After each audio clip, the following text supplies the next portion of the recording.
عارف أسوأ إحساس في الدنيا إيه؟ إنك تدي كل حاجة وفي الآخر تحس إنك ما كنتش كفاية.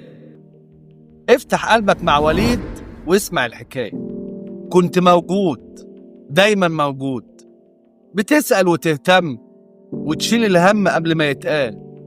كنت بتدي من قلبك، بس هو ما شافكش غير عادي، ما حسكش، ما قدرش وجودك، وأسهل كلمة قالها لك انت زي أخويا. وقتها قلبك اتكسر، مش عشان الرفض، لكن عشان كل التعب اللي اتبذل راح على الفاضي. عارف المشكلة ايه؟ انك افتكرت ان الحب بالمجهود، وان اللي بيتعب اكتر بياخد اكتر. بس الحقيقة ان الحب مش دايما عدل. في قلوب بتختار، وفي قلوب بتتوجع، وانت ما كنتش قليل، بس هو اللي ما كانش جاهز يحبك زي ما تستاهل.